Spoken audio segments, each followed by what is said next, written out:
this is Pong Drunk Boxing, aka Mr. Moonshine himself. Finally,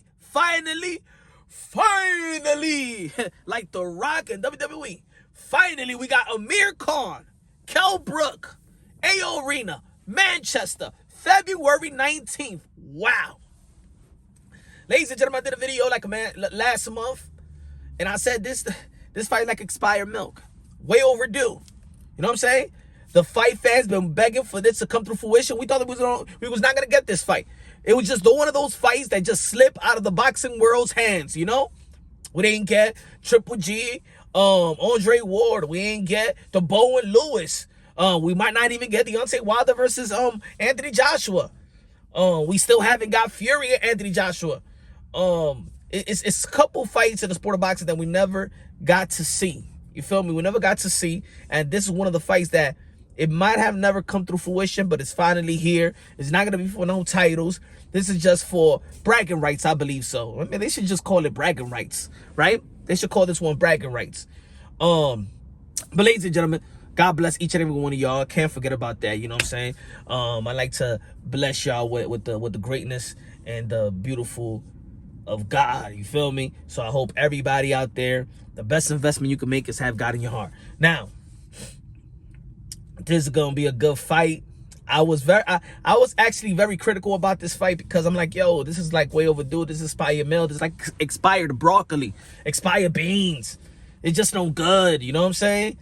But I think that now watching the press conference, they're going back and forth. It was a good press conference. It was an entertaining press conference. They got history back in the amateurs and things of that nature. I think this fight is great for the UK. Matter of fact, now you know what? It's great for boxing. Sometimes when you see things, you be like, all right, they old already. Not old, but you know what I'm saying, in boxing years. You know, they in the twilight of their career. I don't think they both. I don't think that neither of them could actually compete at a high level in the welterweight division versus the elite fighters. But I think that they're in the same level at this point of their career mentally. I believe so. I think both of them is doing it for the money, of course. It's prize fighting, so you know they're not doing it for a world title. Of course, it was going back and forth with the weight limit. I think this fight should have been in 154, in my opinion. Amir Khan was begging for this fight to be in 147, and probably that's the thing that got this negotiations this fight very hard to make. I think this fight probably could have been, or maybe on a catch weight like 150, 151, 52. But we all know that Kell Brook can't make 147. He couldn't even make 147 even before the Earl Spence fight, when the promoter and his manager, Dominique Ingle, was begging him at first to drop the belt. You know, before the Earl Spence fight, he went all the way to Triple G, to the 160 pounds, build up muscle, and then he came back, drained himself.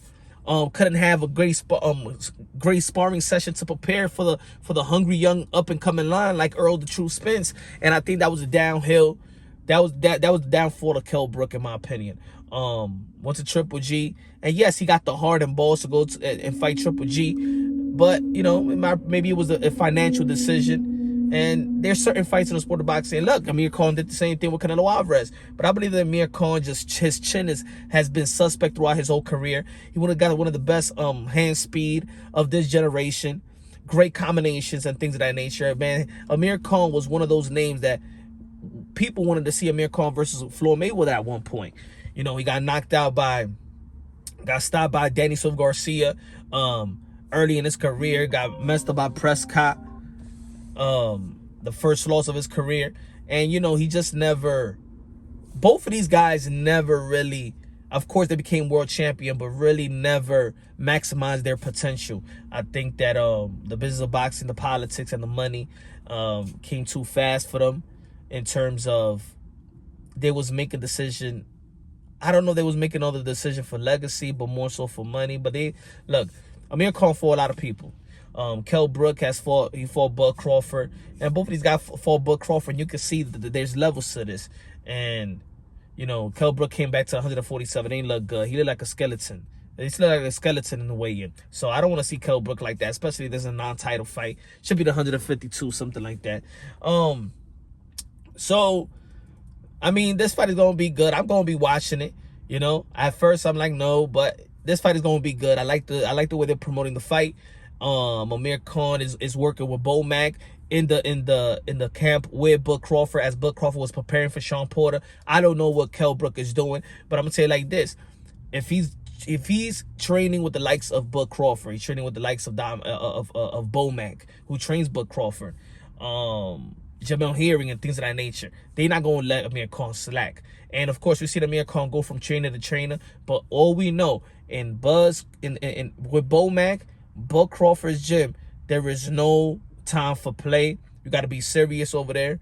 And I think that Amir Khan is probably going to be the most comfortable one at weight. I think he's going to be the most polished one, and I think I might go with Amir Khan with the hand speed, but I think stamina is going to take into play. I think Kell Brook's power. Kell Brook got a good one too. Kell Brook still got, you even saw it versus Bud Crawford. You know, he was succeeding in the first couple of rounds. He got a great jab. He knows how to counter over the jab with the right hand. But you're going to see a good fight. But I think I'm edging as of right now until I get to know who he got in camp and things of that nature. You know, Dominic Ingles, he's prepared his fighters, one of the best trainers out there in the UK. And I think it's going to be a great matchup. I think it's going to be a great matchup, especially where they are in their career. I think they're at the same level. So it might not be it might not be the right time, but it's still the right time for them because they're on the same level. If you understand what I'm trying to say. Anyway, man, of course, we're going to be talking about this fight the closer it gets.